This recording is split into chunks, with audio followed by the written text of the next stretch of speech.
Welcome to the Exit Rich podcast, where the leading authority on buying, selling, fixing, and growing companies, Michelle Seiler Tucker, is dedicated to helping you find the path to retire rich and move on to your next adventure by exiting your business for the desired dream price you deserve. Get ready to exit rich with your host, Michelle Seiler Tucker. Hi, and welcome to another episode of Exit Rich. So I love to thank all of my listeners for returning to another episode. It's going to be an exciting episode, as all of them have been. So whoever asks questions, whoever makes comments, as always, I'll give away 3 chapters of my book, Exit Rich. So make sure you listen, ask those questions, participate. We love audience participation. So we're going to welcome Janice. And so Janice founded the Regal Real Estate brand and the Regal Group of Companies, which has grown into thriving businesses. She also established the White Dove Foundation to support victims of domestic violence and oppression. Authored books, speaks, and as a business and life coach to inspire others to pursue their dreams. Janice is known as the real estate gal, y'all, the real estate gal, and has a popular YouTube channel. She's been featured on local TV in Los Angeles and has received numerous awards for her achievements, including Businesswoman of the Year, Producer of the Year, Woman of Worth, and California Woman of the Year. Janice, welcome to the show. Thank you so much for having me, Michelle. I'm so excited. It's been a really stressful yet exciting time for us. We're getting ready for our R323 event, which you will be one of our keynote speakers. Yeah, so we want to talk a little bit about the event, but first, before we do, let's get to know Janice. Janice, tell us what were you like as a little girl? What's your story? I am the ultimate overachiever when I was a little girl. Yeah, because you're a nurse, you're in insurance, real estate, finance. I write songs. I write books, and I'm also in the business. Well, I've done a lot of volunteer work. I'm in community leadership programs. I'm on boards of different organizations. I'm just ADHD here. Let's talk about what were you like as a little girl? What's your story? Okay, well, so I'm an immigrant. Yeah, I came from Bacolod City, Philippines. Born and raised there. I came here when I was 17, something like that. Fresh out of high school, didn't know what to do. All I know is America is a land of milk and honey.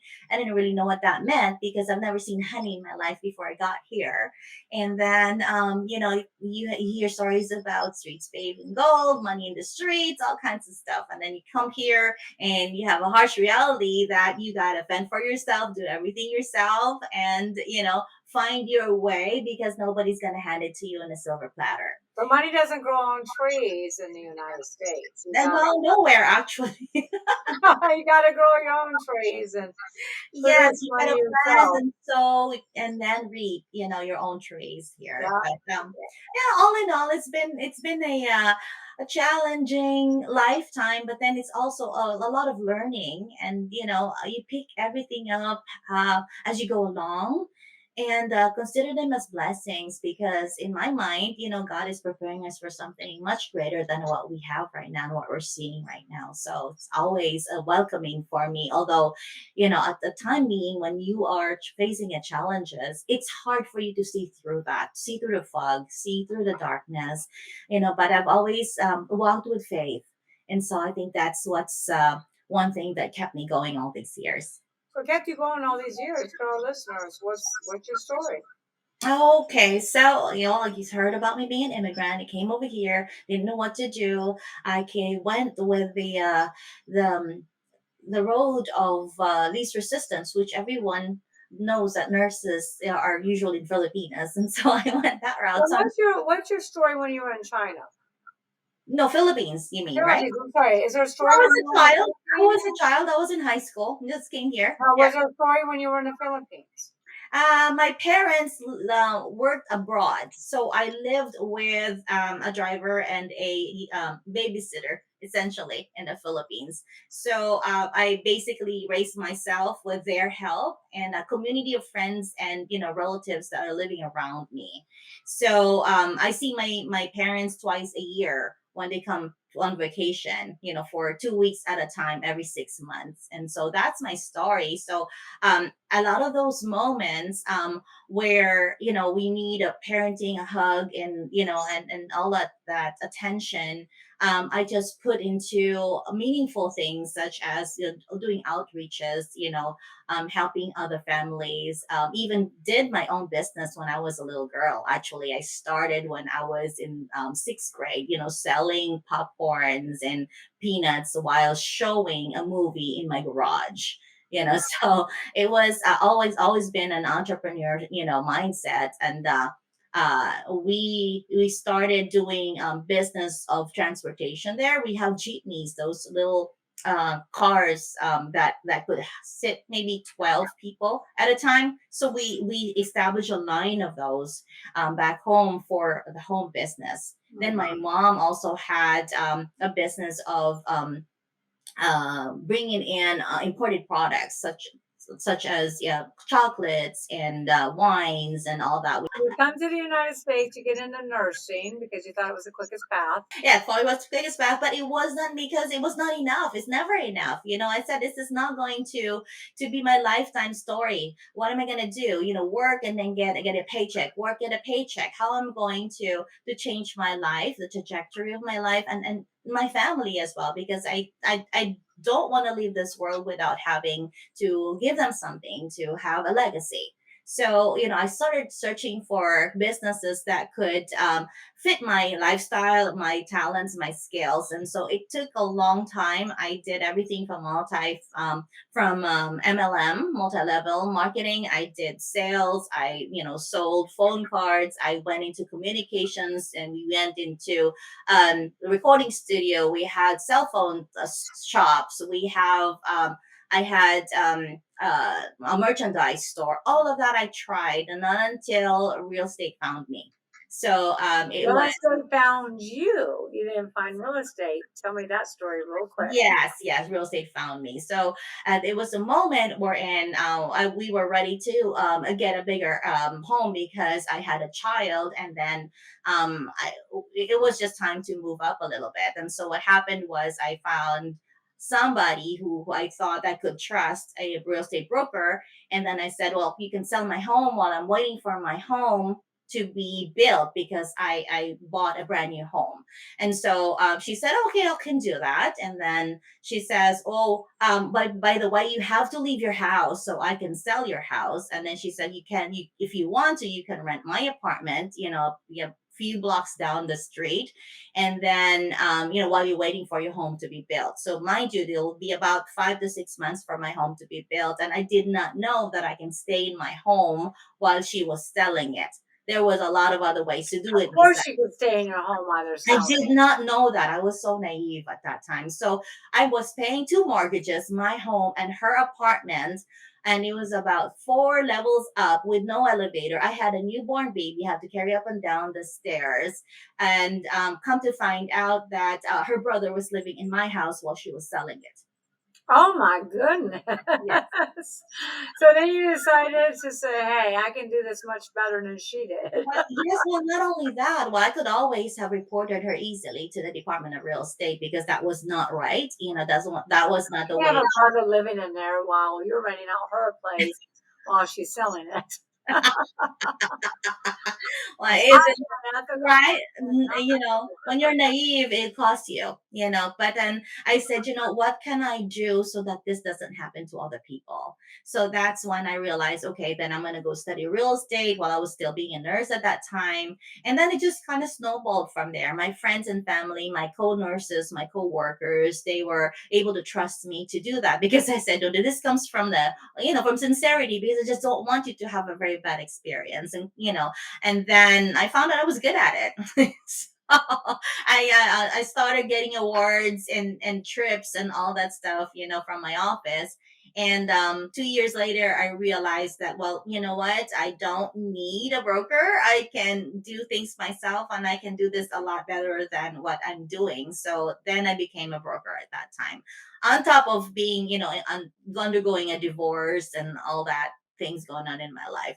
So there was a big U-turn, during that time. So tell us a little bit about Rego Inc. So yeah, I know it's expanding its services, but tell us about Rego. How is Rego commercial? Is it residential? Is it both? Is it real estate development? Tell us a little bit about it. Yeah, thank you for asking that question. So, Regal Real Estate and Financial Services is a full house service within the real estate industry. So, what happens is I want to be able to be different. And stand out from every other broker companies out there. So I don't want to just take care of you as a buyer seller, and then after a transaction we're done, see you later. I don't want to be like that. I want to be able to take care of them from start to finish and generations thereafter. So I'm also a licensed insurance and life, and also with the asset management and wealth management. So what happens is you come to our company, you come to your office, and then we make sure that you're taken care of even after a sale of your home or after a purchase of your home. We want to make sure you're covered. We want to make sure you're insured. We want to make sure that you're starting your wealth building process at that time. So Um, you're in insurance. So you yeah, sell insurance, and you're also a financial advisor. yes. Okay, that piece I did not know. Okay, cool. Yeah, we have So a branch in our office that does then that. you take the proceeds from the sale and help them build wealth. Yes, actually, yeah. Because I just feel that it's something that's missing. A lot of people buy and lose their home too without even knowing it, because they're not really looking into, 3 years, 5 years, 10 years down the line. So what I'd like to do, if the client asks for it, of course it would have to come from the client to ask for our services, to say, hey, can we, do our, estate planning from here moving forward? Because you can start with one home and then you can build from there. I mean, that's how I started. I started from one home and then build from there. And also we also do construction. We have construction services. Now we've moved into multifamily as well too. So we now are just started syndicating multifamilies as well, and we work with builders. And so there's a lot of different facets of real estate that we work. And I'm also a banker, meaning we have an in-house lending service as well. So, me being able to look after all the facets of the real estate transaction, I'm able to control things and make sure that it's as much as possible as seamless to the buyer and the seller and everybody involved as possible. But you're specializing in residential. I did residential in the past 18 years, yes. So now we're doing commercial. So now you've moved into commercial. Okay, cool. So how many agents do you have? We are a boutique shop, so we have about 18 real estate agents, and we have 4 loan officers. We service California and Nevada. We Okay, have 2 offices. wonderful. All right, so you're actively involved in the community, right? Both Yes. professionally and through charitable work. You do a lot of charitable work. In fact, you and I met at a charitable event in Pittsburgh. And so, no, I think we met before that. Yeah. Before that, okay. We just reunited. How has your community involvement contributed to your success in real estate entrepreneurship? You know what? I started being involved in the Filipino-American Chambers of Commerce maybe 8 years ago, 7 to 8 years ago, and that was when I really enjoyed, doing community service. Back home in the Philippines, like I said, I was already doing that, and it just kind of rekindled, my love for community service. So I joined the Filipino-American Chamber of Commerce of South Bay, Los Angeles area, which is around where I live. And then we reignited the community into doing a lot of activities that involve families and communities and bringing them together, and most especially helping them with their entrepreneur and their small businesses. So we offer a lot of help when it comes to resources and funding, especially during our COVID time, to the small businesses and entrepreneurs around our area. So And on these top are of, small businesses associated in the real estate community, right? no, it doesn't need to be some. No, it's actually all kinds of businesses who are members of the Filipino-American Chambers of Commerce. Okay. Then about 3 or 4 years ago, we made that even bigger, which six of the chambers of commerce, film chambers of commerce in the South Bay, had formed a coalition of Filipino American chambers of commerce, and that stretches out to the entire America. So we're like 36 chambers strong now. So we founded that. So now it's really full. You founded that. That's good. We co-founded it. There's 12 of us that co-founded that. Yes, we just pull up resources together. I can't take all the credit. Most of us have done more than the others. But yes, it has been a collaborative work because again, no one's an island. You need community to be able to do bigger things. Right. Okay. So you've been over 18 years in the real estate industry. 20 next year. Oh, 20. Well, you need to update your bio. Yes. 19 You and must, 20 next year. Yeah. you must have seen various market trends. You saw the 2008, 2009, then you saw what happened during COVID, and you see what's happening now with the higher interest rates. What are some of the most significant changes and challenges you've observed, and how have you adapted your business strategically, your business strategies accordingly? Because Oh my you gotta adapt, right? Gotta be flexible. Well, Gotta pivot. obviously, you gotta be resilient. You have to make yourself resilient one way or another. If you want to be in business for a long time, no matter what kind of business you're in, you have to be adaptable and resilient in times, and you have to be ready. You can't just say, okay, I'll cross the bridge when I get there. That does not apply, when it comes to business. I have to be honest, I have failed a lot. I've made mistakes along the way. I did not have a mentor earlier on during my career. So all of that is trial and error. I'm going to try this one, see if that works. I'm going to try this one, see if that works.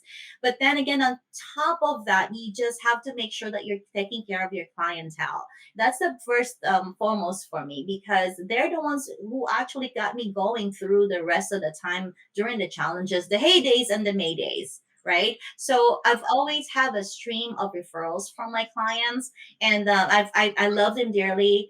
And the list just keeps growing and growing. And no matter how much um, marketing you do, nothing really tops referrals from your happy clientele. So that's, I think, if you come from a place of service, money will follow and you become resilient, and just learn from the mistakes that you did. Just don't repeat that, because then that's going to be insanity, right? You just need to learn from them and move on. Get So you gotta hold on a second, because you just packed a lot of golden nuggets in there. Now, let's unpack a couple of those real quick. So what was your biggest lesson on failures? lesson on fairness is, you know what? Be quick in making decisions and be accountable for it, right? So when you decide and do that, just do it and be accountable. If it works, great. If it doesn't, you know what? Pick up the biggest lesson you get from there and then move on, and don't do that again. That's it. Fell forward, don't fell backwards. Exactly. Okay. There's a lot of questions on the field there. And the questions field Yeah, there. but let's stick to this right now. So there was something else that you said that I thought was pretty important, and now it just flew out of my head. Mentorship. Okay, talk about mentorship. Mentorship. I've only really started learning about mentorship later on in my last 5 years of my career, and that really increased the trajectory of my business, because now I know how to focus. You know how to who you model yourself to, and then you get yourself focused. Because if you just kind of, it's like the saying, you just throw spaghetti on the wall, see what sticks. You don't do that in a business if you want to have resiliency and longevity, and if you want to exit rich, right? Of course, it's all about exit rich. You have my book. You're reading my book, right? I really enjoyed that. My eyebrows, was all over the place when I was reading. I'm like, oh my gosh, no matter how I think I'm knowledgeable in this field, I still don't know much. And then that's also one thing, that I would like for everybody to know is you think you know everything, you don't. It's not what you know that hurts you, it's what you don't know. So you got to align yourself with a mentor, but not just any mentor. I've met so many mentors that speak from the stage. And look, there's a lot of great speakers out there that do what they say they're going to do, but there's a lot of foxes in sheep's clothing, lions and tigers, whatever you want to call them in sheep's clothing, that completely will rip you off. Right. So make sure you find the right mentor, somebody in your industry to spend down the road you want to travel. And when in doubt, check them out. Do your due diligence, and due diligence. We call it Exactly. the triple D there. So there was one other thing you said that I really liked when you said, don't chase the money. Don't chase the money. Do what's right for the client. Deliver great value, great service to the client. Don't chase the money. And Yes. so many people chase the money, then they wonder why the money's not there. Focus on doing a great job of providing really unique, valuable service that people will tell other people that you have provided. Don't chase the money. All right, there's a couple questions here. Let's get to a few of them. Kaylee asks, real estate is a dynamic field with various niches. You yourself mentioned your involvement with commercial and residential. How did you decide? It's a long question. How did you decide which areas of real estate to focus on, and do you recommend specialization for new entrepreneurs that are thinking about getting into real estate? Okay, so that's a lot of questions there. So let's do one. They really chunked it up there. So okay, one at a time. Involving commercial and residential. I said earlier, the first 15 years is all residential for me. I know that in the back of my hand I can do that while I'm sleeping. That's because of the experiences. That's because of I seem to get all the hardest transactions, that time, because everybody else that's easy will go to the commercial ones. They go call their bank, the institutions, the rocket mortgage, all of that stuff, right? They will call the 800 number. Now, once they find out that these people cannot do it and that they need an extra love and attention to make a transaction happen, then they find me. So that's actually what kind of got the roll rolling, because they know that once I handle their transaction, they're not just going to be a number. I myself would be on top of that and make sure that if there's any problems, we can foresee it before we get there. The only thing I ask for is just please tell me everything. Don't give me little pieces and then find out that you have a secret or you withheld that actually can ruin the entire transactions. Listen, I sell companies, and I've always said buyers are liars, and sellers don't tell the truth.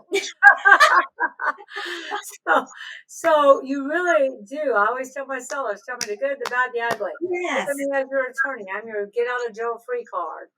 And same thing with buyers. But yeah, I mean, they, especially sellers, that hide a lot of skeletons and Yes. they don't Yes. want to disclose it. And then buyers do too, of course. But yeah, I think that's the number one challenge for real estate agents, brokers, developers, investors, and also M&A advisors is tell us the truth, y'all. Yes, yes, please, yes, please. And so, the people think that once they call these big companies, they can get away with that. No, it will come up.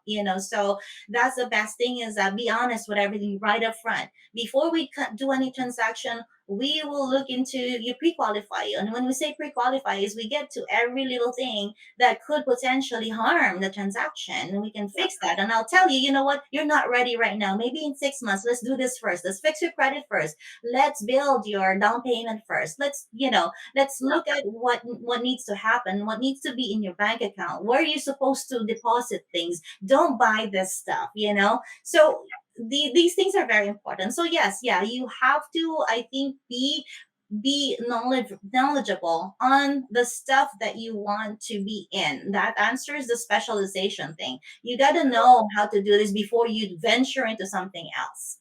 I agree 1,000%. I think if somebody tries to get into commercial and residential at the same time, it's just a disaster waiting to happen because they're two different animals. They're two different animals. Yes, Very different. And the way you deal with residential clients and residential, real estate is completely opposite of commercial clients. And it's just, it's two, like I said, two different animals. So I think you did it the right way, Janice, because you really focused on residential. You got your feet in the ground. Now you have learned, like you said, you don't know anything, but you know quite a bit.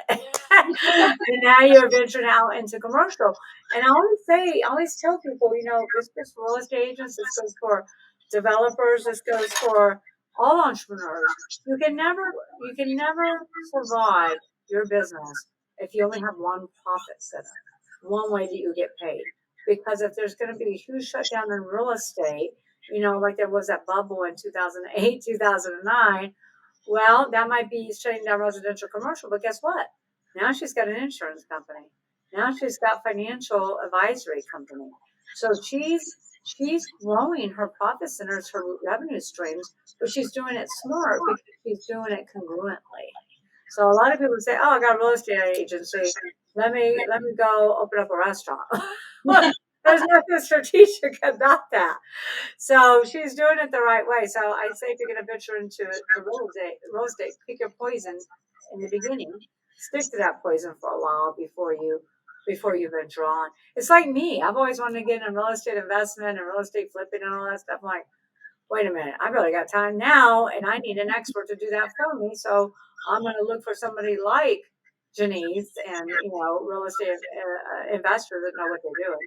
So Hayden asked, entrepreneurship often involves taking calculated risk. Can you share a specific instance where you took a significant risk in your real estate business and how did it turn out? I got plenty of She did say she spelled a lot, y'all. She spelled a lot. Well, we're not going to go into the fail part. I guess, you can, but To me, failure is not failure because it's failure is not permanent unless you decide to quit. You decide to quit, then it's permanent. Right. Otherwise, failure is not permanent. It's a lesson. It's a lesson forward. Yeah. But go ahead if you want to take that question. No. I do. And actually, this is just really recently in the last couple of years where there's COVID and all that stuff, when everybody's kind of first part of that, everybody wanted to buy, right? And then everybody didn't want to buy. Okay, so as people started not buying because of the rising interest rate and the fear of the pandemic and things like that, that's when I really got out and bought stuff. In fact, if I have to be completely honest, this was against the advice of my husband. He's very, very calculative, and he listens. Conservative. Calculative. He listens to the noise of the internet, and I told him, and it straight in the eye, and I told him, "Who do you listen to?" I said, "I'm the real estate gal. I'm right here in front of you. And why are you listening to the internet?" And so I bought properties and properties. And so now that there's a slowdown in the sales of real estate everywhere nationwide, I am getting residuals and passive income from the rentals of the properties that I've bought over that time when everybody was fearful of buying. I'm still buying at this moment in time. In fact, one of the biggest changes, actually not changes, but the biggest in my mind, it's a risk because I've never had a partner before, but I took on a bigger risk of taking on a partner who I really, really trust and have worked on for several years now. And so that's another facet of the real estate industry that we've started, real acquisitions. That's the syndications and the multifamily investing that we've started together. And so he's seen my potential. I've seen his potential. I think we just put our strengths together, And so that's one of the risks that I took, but I don't think that it's a risk though. I think it's a calculated risk because I know that we both have our own strength to put together in this business. And we've already started ball rolling. And then part of that is purchasing properties. We've got a couple of things in escrow. We already bought a 382 unit in Texas, and so now we also have this R323 event that we're doing together to spruce up the entire community of real estate. And so it's not just us, it's also, again, we both like to be in the service industry where we want to give this opportunity to homeowners and investors, newbies and real estate agents and everybody who's thinking into delving into real estate for their wealth plan, to come out there and and explore what they can do for themselves and how we can help. We're going to talk more about the event, but again, you gave a lot of golden nuggets, and I don't even know if you realize when you're giving them. I know. So let's unpack a couple of those really quickly. Number one was, I didn't get scared. I didn't panic. Yeah. I started to buy when everybody stopped buying. Even though my husband listened to all the noise, I didn't listen to him. And I continued to buy. And so that's another thing. There's so many opportunities out there when the interest rates raise. You can't get financing. There's a bubble. There's a this. There's a that. The economy. All the issues that we've been facing over the last decades. There's always opportunities to turn that into gold and to really seize that opportunity, get a great purchase, and then grow wealth through that. I mean, there were more millionaires, billionaires born out of the recession, the Great Depression than ever before. And then same thing during the 2008, 2009 debacle. And even COVID, people seized on opportunities. So when others get panicked, when others are panicked, you take action. Warren Buffett, right? Said that. Take action, take risk, but take calculated risk. So that was huge. And he said something else. Oh, partner. So partnering with somebody. Here's what I got to say when you partner. Do your due diligence, the triple D. Yeah, you're right. Due diligence, and make sure you set up your corporate paperwork. Make sure you have that operating agreement. Make sure you're papered very well. Okay. So then Emily asked, what role has networking played in your success as a real estate entrepreneur? And do you have any tips for building and maintaining a strong professional network? Wow. Okay, you touch a really significant string there because I mentioned earlier about 7 or 8 years ago I joined the Filipino-American Chambers of Commerce, and so I was not really a part of any big organizations in the past except this one. It became my baby, so I helped with making this organizations bigger and give it the best capacity. In return, the community was able to find me. They were able to learn about what I do as a service. So giving service begets, getting that trust from the community because they know they can find me. They know I'm a good, resource. From then, I was known as a South-based go-to girl because people come to me for any questions like, who do I go to for this? Who do I do that? What do I do here? I may not know all the answers, but I know where to get those resources from. So I'm like, okay, you go see this person. I'm going to connect you to this person. And so that was how networking helped me because people now, come to me for that. And you know what? They remember that when the time that they need my services, they remember me because I was able to give them service at some point in time. And so when you do networking, it's not like you're giving people your business card and rubbing it in their faces. No, it's not. It's how can I help you? How can I serve you? And so you lead with that. Yes. And so now they remember you. Now you're giving value to them. It's not taking, it's the giving that gets you to where you want to be when you do networking. So take off of that. Take that. It's me thing when you do networking. It's about how can I serve you when you do networking. And that's been the greatest impact that networking and community service has done in my life. I thank goodness for the Filipino-American Chambers of Commerce. I love you to that. Thank God for the coalition of the Filipino-American Chambers of Commerce. We have quite a few listeners from the Philippines. Yes. So hopefully they're listening now. You said it's another golden nugget and you don't even know it. when you You should write a book. Write this book. Just, golden when you said you don't know everything, but you'll find out. When somebody acts and tells you they know everything, run, Forrest, run, Forrest, run. So I like that too because that's what I do when I'm networking. I don't know I don't know everything. I don't know, how do you do this? How do you get that done? Da da da. But guess what I do know? I know I have a huge network that I Yeah. can go to, and the answers are in your network. Yes. Always say your network equals your net worth, right? Yes. And so Tim asked, how important is market research and analysis in the real estate industry, and what strategies do you use to stay informed about market trends and opportunities? That's such a great question.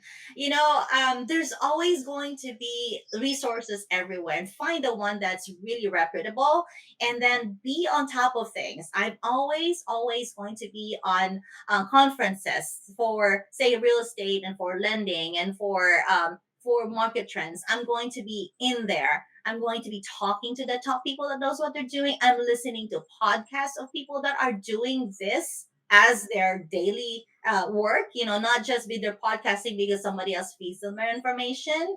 You also, if you are really actively involved in the market and the industry, this information will come to you because you're out there. I don't need to research what the market rate is today for, say, the interest rate for the home loans, for the FHA and all that, because every day I get that information fed to me by my partner lending companies. But there's also ways to get you informed, wherein you subscribe to different publications that are, again, reputable publications. I read a lot. I'm a nerd, Michelle. I have to be reading something. Thank God it's not Facebook all the time, but be Yeah, humble. you're not going to become well educated reading Facebook. Half of it's a lie. No, but I'm like I said, I'm a nerd. I'm hungry for information, and so I reach out for, again, those mentors in the field that you're in is very, very vital as well. So you have a constant communication with them, and constant conversations with the people that you work with, the people that are doing really well in your industry. I think that's, there's only 24 hours in a day. And I can't lie, I wish I could do more, but we all have the same. That's one thing that every human being have in common. We have 24 hours in the day. So use Well, it I think you've done plenty: real estate broker, commercial, residential, finance, insurance, nurse, and event and hosting events. All right, and author and speaker. Okay. So Ed asked, in terms of entrepreneurship, what do you believe are the key factors that contribute to long-term success in the real estate business? So is this where I drop my 5 Gs? Yeah, not those 5 Gs, girl. How about the 6 Gs? Okay, You all got right. the 5 Gs. It's a P&G party. Okay, so not the 5G of the cell service. But this is 19 years of me being in this business and entrepreneurship, and even being in the workforce, because I am a licensed RN, registered nurse. You I have a still lot of licenses, but go ahead. have and that's the thing. Like I said, I'm hungry for information, and for, like I said, I'm a nerd. I'm so sorry, but I'm a self anyway. You're a fun nerd. I'm a fun nerd. Yeah, I'd like to think I'm a sexy nerd. I'm kidding. Wait until I get my glasses on, then I'm your sexy librarian. But anyway, All right. enough of the comedy. I could be really fun. You know that when we're together, we had so much fun, Michelle. I So, know we do. so here goes the 5 Gs. So first G is your Five growth. Gs. Can I get someone on Five my Gs, team? ladies Hold on and one second. gentlemen. Can I get someone on my team to put the 5 Gs in the comments, please? Yes, and All this right, is so not let's go. Googleable. 5 Gs. I'm Not Google. ready. So 5 is number one is growth mindset. You gotta come from a place where you are not afraid to learn, to grow, to change things, to reinvent yourself. Growth mindset. That's the number one thing. You can't go in a business and say, "This is me. I'm set in my ways, and this is it." You will fail. So That's it. STI, we got growth mindset as number one. Number one. And number two is grit. You gotta have grit. And Now what's you're grit? taking my word. That's my word, Grit. Oh yes, what is grit? So G is for gut. You gotta have guts to do things. You cannot be afraid, right? And then R is for resiliency. You gotta be resilient. You're going to be bent over backwards How is the forward. O a part of G? No. The G and then the second G has the grit, and I'm gonna spell out the grit. Okay, so we got growth, we got grit, we got guts, So and we got the grit spells out GRIT, right? So we'll spell out the grit. oh, okay, spelling out grit. Yes. Okay, got it. Resilience is number 4.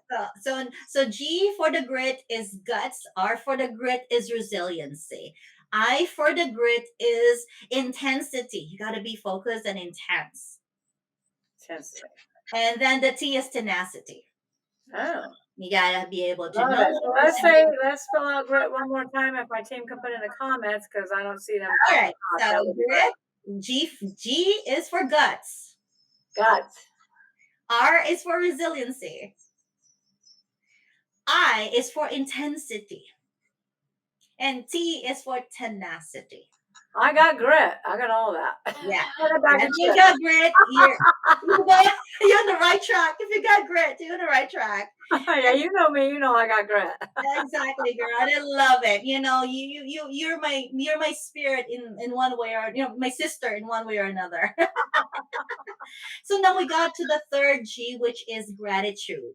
You always have to be grateful. Grateful. Start your day with thanks because it will just set the tone for the rest of the day.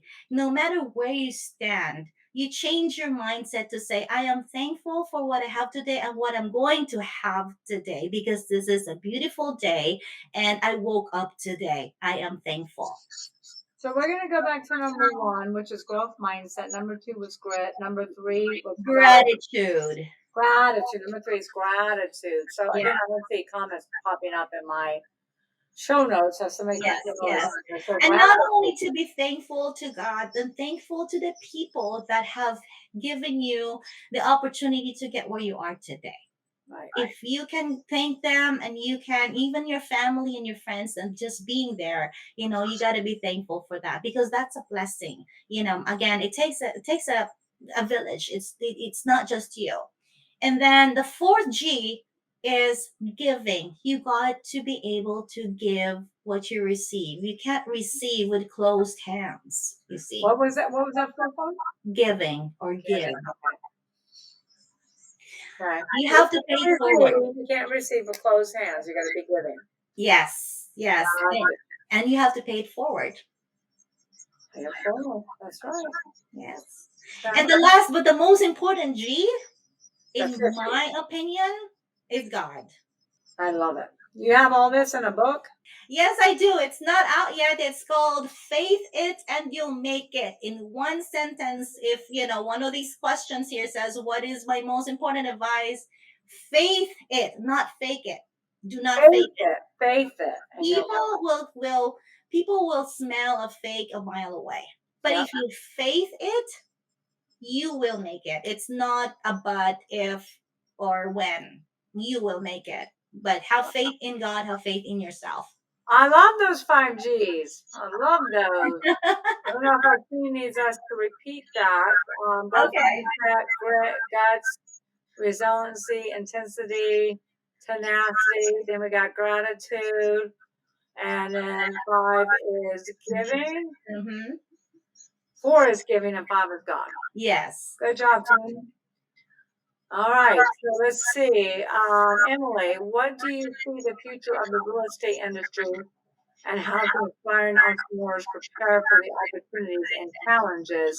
So Emily's question, what do you see is in the future of real estate industry? How can aspiring entrepreneurs prepare for the opportunities and challenges that lies ahead? Real estate, ladies and gentlemen, is always going to be here. People will always need a roof over their heads.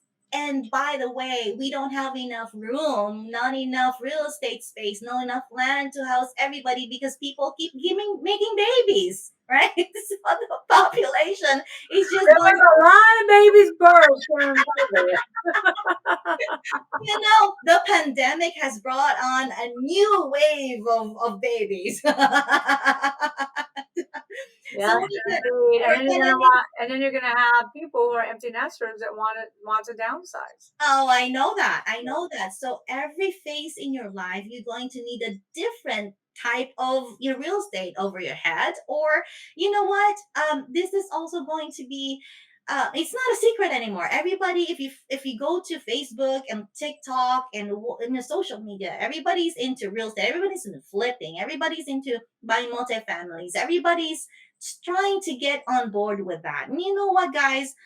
All I always say to people is do not listen to the outside noise.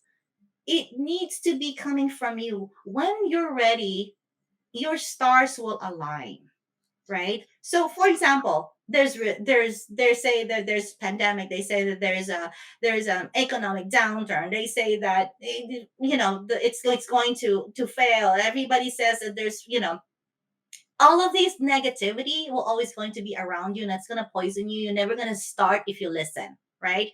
But if your stars align, say for example, you're just a newbie, you're starting, right?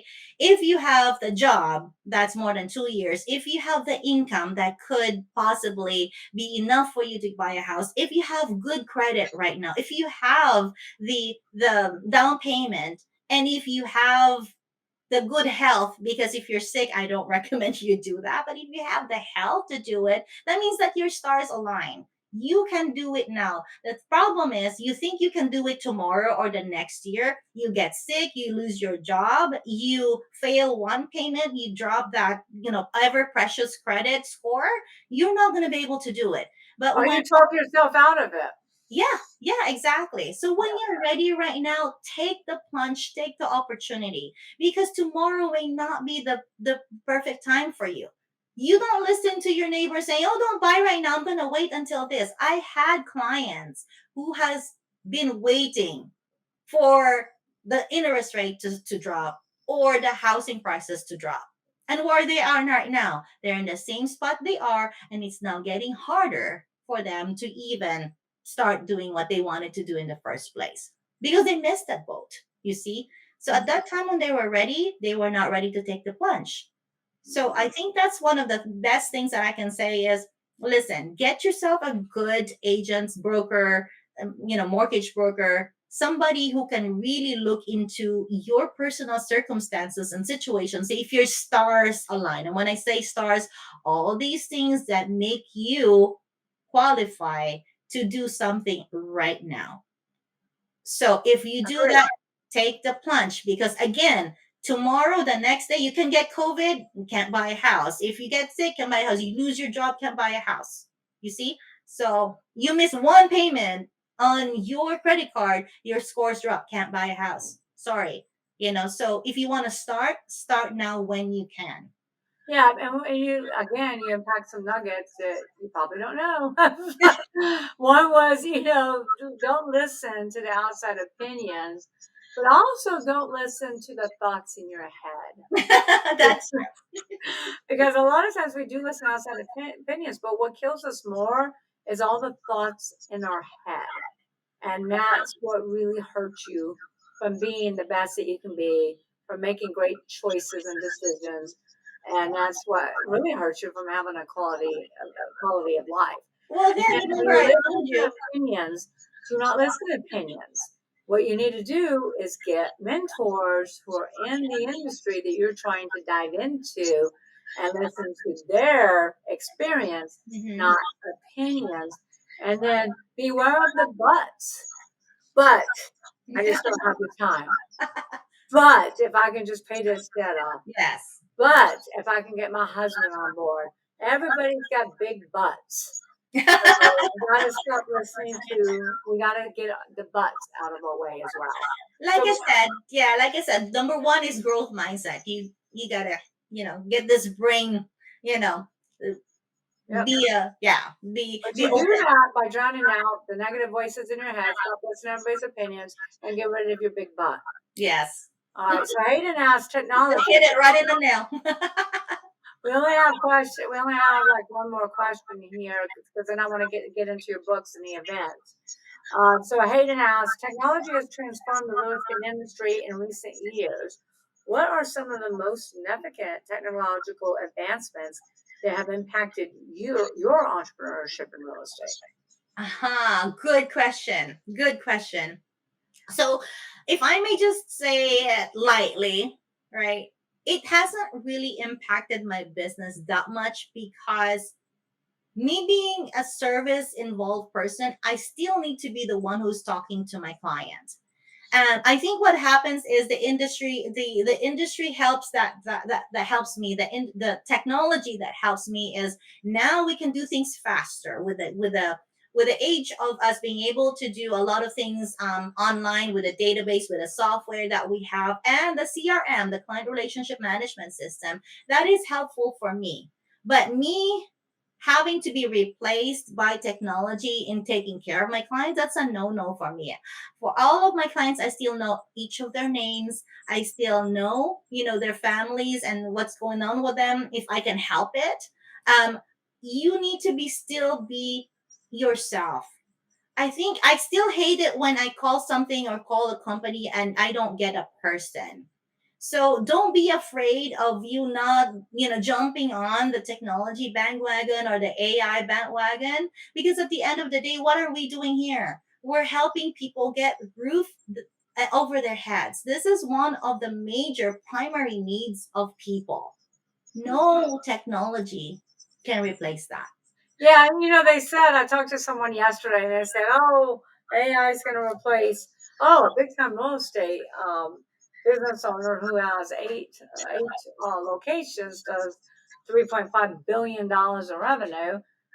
He said, "Yeah," they keep saying AI is going to replace agents, and I'm like, "What do you think?" Is like, "No way in the world." Yeah. And I say the same thing with M&A advisors. I think it can enhance what we do and it can make it Yes. a lot more efficient, Yes. productive, and even more The profitable. processes, yeah, the processes, yes, but no, not the service and not the actual process Well, of look at all the companies that have tried. Zillow, all those different companies that have tried, they've not been unsuccessful. So last question from the audience. Kaylee asks, how do you adapt your business strategies during challenging times such as recessions or market downturns? I think we touched on that earlier before. Yeah. We gotta, we have to be able to be ready for that and have different avenues of income, not just one, right? I think we went into that into detail. Okay. So we got a few more minutes here, and I know you're headed to an event to speak. Yeah, yeah, I will be with the assembly member Mike Gibson of the 64th district. So. All right. So let's talk a little bit about your books. Book coming out. Anything you want to talk about specifically? Well, I just wanted to my book, the Transforming Painting to Purpose, the collab book with the other amazing authors, is still out in Amazon right now, and it's available for either purchase or hard copy or download, and it's called Transforming Pain into Purpose. These are really really inspiring stories of the women who have encountered a lot of difficult traumatic experiences in their life and how they went through that. And we didn't touch on that on this call, but that would be another facet of me that a lot of people don't know about. And the only tidbit that I say is that whatever you're going through right now, if you're going to get through it and transform that energy into purpose. Don't let that bother kill you or just destroy you. Embody and bottle that power and energy into something that's going to turn it into purpose. And that's what I did during that dark times in my life, and that really helped pull me out of that and brought me to a new place, a more beautiful place. And you learn to see that all these things really that you're undergoing in your life, it's not about destroying you. It's actually, like I said earlier during the call, is that all these experiences, you are just being transformed, and you're just being trained to do much bigger things than what you dream of, or what you ever be being able to see at that moment in time. And I think the biggest thing is mindset. Yes, yes, And ask yourself, why is this happening for you and not to you? that's right. Yes, And that's what Tony Robbins continues to say. But everybody gets stuck in the victim mentality. It's happened to me. This happened to me. This happened to me. No, it happened for you. What are you doing with it? yes, yes, yeah. And then I'm gonna be writing. I mean, putting together the 5Gs book. So we're gonna meet. That's that's sometime after this event over here. Get that together. But for right now, this is what's keeping me busy. Is the R323 event. It's the Rev Up Real Estate Rally, ladies and gentlemen. And it's 2023, so it's 23 because it's actually a biennial, meaning it happens twice a year. October in Los Angeles and every April in Las Vegas, which Miss Michelle Seiler Tucker is going to be a keynote speaker on both of them, which I'm so very excited, to share with everybody. Yay! So October 13 and 14, I will see you in 9 days, Michelle. I'm so excited. Speaking in front of 800 to 1,000 people in LA and then probably even more in Vegas. So I'm Yes, excited. Thank you for the opportunity. I'm super yes, grateful yes. for you. Yes, and so yes, we've put together really a really great and educational panel of speakers. Plus, there's expos, there's exhibitors from different facets of the real estate and the small business facets, and then we have our salsa night, because business really happens, believe it or not in conference rooms and all these things, but it happens through over lunch, over food, over dancing, over where you're having a good time, because you're getting to know who you are dealing with, right? You're getting to know the person, you're getting to know who they are in actuality, because how you do your regular things is how you do your life, right? So if you take care of little details on your normal living and you're outside of your business, that's what you do too on your business. You take care of the details, you take care of the little So things. people can still attend the events, right? Yes. October 13th and 14th. Oh my gosh, I'm speaking on Friday the 13th. Oh, well, that's a good thing. I think that's luck. I think it's lucky. That's free. Free. Can we emphasize free for everybody? Well, except for the salsa night. That's a private, and you could upgrade your free tickets to join us at the salsa night. So how do they find out about the event? We please go to Rev Up Real Estate Rally website. It's www.revuprealestaterally, or the quickest way to do it is to text. Use your phone to text Rev Up, REVUP, to 26786. The number is 26786. If you can just put that on the chat, just text. Yeah, can my team do that real quick? Put that in the chat. So say that one more time so I got it, please. Rev Up, REVUP, to the number 26786. 26786, team. If we can put that in the chat, that would be great. And she's got plenty of availability because I know you're having it in a big place. Yeah. All right. If we can add that to the comments, any last golden nuggets for entrepreneurs? Just do it. Okay, Nike. All right, Nike. I wasn't paid to do that, but I think that's what happens is that people are always afraid to take that very first step. So a journey of 1,000 miles must begin with a single step. So do it. Just do it. I agree. Just do it because you can, they call it analysis by paralysis.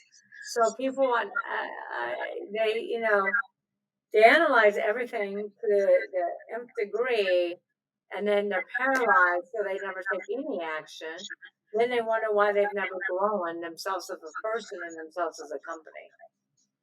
And I always say you never can grow the company beyond what you can grow the owner. That's true. Very true.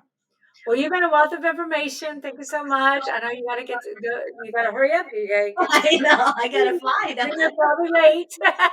And so thank you to all of our Exit Rich listeners for tuning in to another episode of Exit Rich. It was great content, great golden nuggets, even if you didn't know it. Great stuff here. Make sure you listen to it again and again and again, but more importantly, share it with your network, share it with your fellow real estate entrepreneurs, any entrepreneur, because this is great, great content for any business. And so share it, make sure you subscribe to Exit Rich, and we'll see you next Wednesday for another episode of Exit Rich. Thank you. Thank you so much, Michelle. Bye. Thank you, Janice. Bye.